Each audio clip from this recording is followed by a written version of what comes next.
Hey guys, this is Michael McJunkin here. Well, with My Little Pony Season 8 at its hiatus, with of course an episode we'll be seeing in later this July, and then, well, at its hiatus, I thought maybe now would be a good time I'll be doing two videos, like this one I'm doing right now is my top 10 worst or just not as good My Little Pony Season 7 episodes. And this will definitely include a couple this will definitely include some of the ones I still like, and things won't go bad unless I get to number 5, or actually number 4. Alright. So without further ado, here are my top 10 by default or weakest disliked My Little Pony Season 7 episodes. At number 10, we have Rock Solid Friendship. Now, don't get me wrong, I do like this one, but let's face it, for one thing, no other MLP episode could really top Maud Pie's first appearance. And I would now, first off, I could complain about how Pinkie Pie might have been a bit overbearing and might have gone on my nerves in this episode, and of course some can say that she's almost like the Pinkie from that episode Philly Vanilli, where people have been sending hate mails about Pinkie's behavior, but I say this was at least done better than that. Like, for one thing, Pinkie gets called out and she's more remorseful over what she's done, unlike Philly Vanilli, and she at least did make things right and learn a lesson in the end. But then Pinkie just, well, admittedly, I do feel this is a lesson that she should have learned at the end of A Friend Indeed. I mean, okay, it's a bit different. Like, she's just helping her sister. So overall, I still like Rock Solid Friendship, but no other Maud Pie episode could top her first appearance. But this list is just getting started. So, number 9.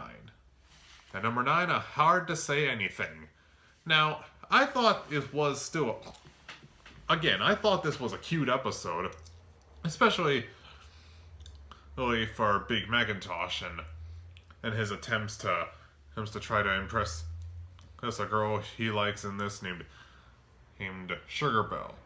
And I didn't really have a problem with the Kingdom Crusaders' behavior like everyone else.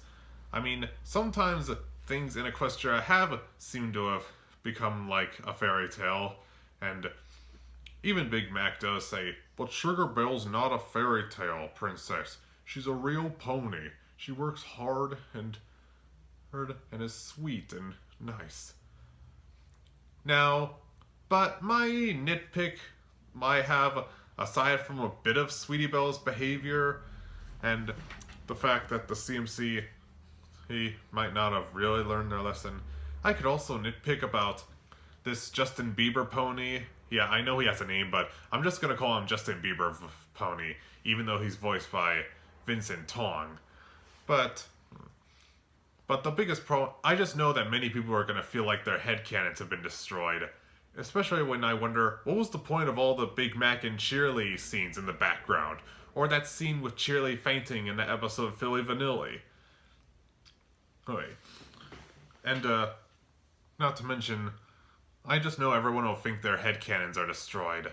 Like, the shipping of Big Mac and Cheerly, Big Mac and Marble Pie, or other shippings that fans have been given, like Big Mac and Fluttershy, Big Mac and Twilight. The list of Big Mac shippings goes endless, so I'll just go ahead and say I thought it was a cute one. Not really something I watched.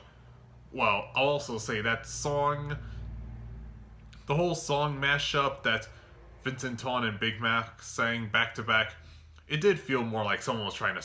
It just wasn't as good because it sounded like someone on their car radio was switching back and forth. So, it was still cute. But it's just not one of my favorites. And at number 8, All Bottled Up. This was the second My Little Pony Season 7 episode. And, because the first episode wasn't actually a two-parter this time. This was just 2 episodes at once. And All Bottled Up was just not as good as the original Celestia advice. And the problem with Now, I didn't have any problem with Trixie and Starlight's story.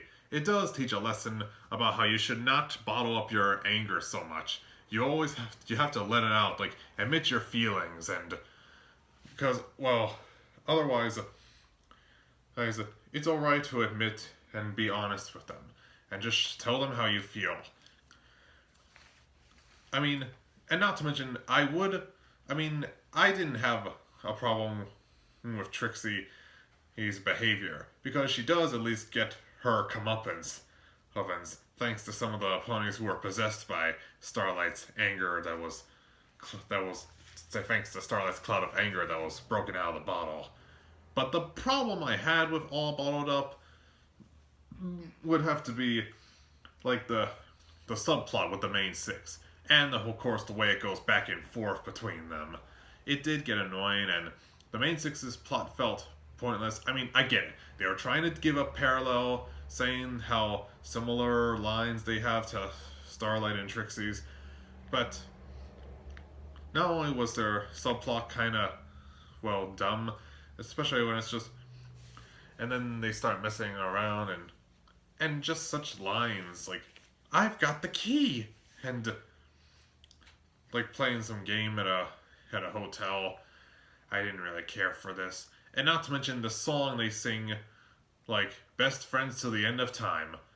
Like, it just talks about what we already know about them. I mean, and I get it, it's to celebrate their victory. Except, spoiler alert, they did not. But, actually, he beat their record of the Griffins. Turns out the game wasn't over till they turned the lock. Even though the lock was turned in one visual of the song. Yeah, there are plot holes. Just the song was definitely one of my least favorites of the series. So, it's just the subplot that bothered me, and the song. Nothing much to say about All Bottled Up. So, here's the next one. Number 7, we have Not Asking for Trouble. Now, I have no problem with episodes that have Pinkie Pie and the Yaks, but the Yaks in this episode were definitely more annoying than funny, and not to mention, they really did let their stubbornness and pride get in the way, and they don't even know that it was their own mistake. A mistake that caused their lands to be covered in snow. Oh, I could talk about how stubborn and pride that the Yaks chief had, especially how he's not caring. I mean, Chief Tui from Moana is more well-meaning than Prince Rubberford.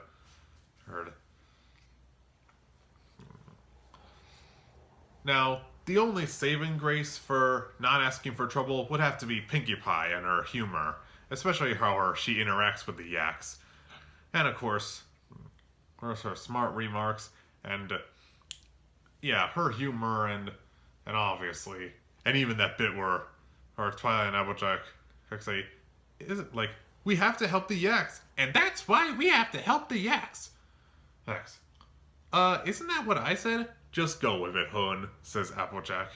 And I know many who ship Applejack and Twilight will be proud of that line. So it was a good Pinkie Pie episode, but an annoying Yaks episode, even more so than Party Pooped. At number 6, Once Upon a Zeppelin. Oh boy. This one, I wouldn't say it's bad, but just felt like a mediocre episode. And no, I'm not saying this just because I'm disappointed with how it was compared to the My Little Pony movie that came before, but, the problem, I can nitpick about, I wanted to like this episode because of the fact that we finally get to see Twilight interacting with her family, which consists of her parents, Shining Armor, and Princess Cadance. But the problem, well, it just turned out to be a mediocre disappointment. Like, I can nitpick about, well, let's nitpick about the fact that Iron Will, who's the antagonist of this episode, is just inserted there for fan service.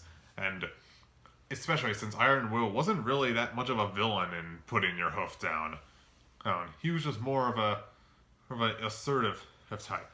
I can admit, and aside from the fact that Twilight seems to know Iron Will despite not seeing him before, aside from the fact that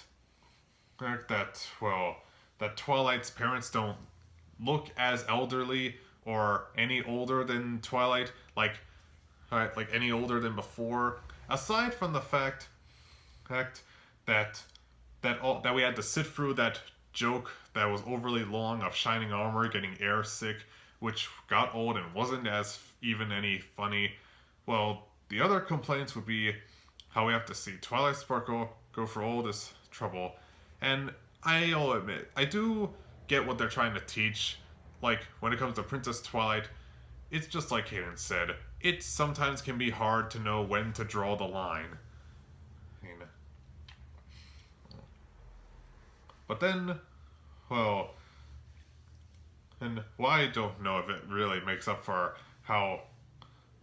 like when, and I could also complain about how much of an annoying stalker that Star Tracker is.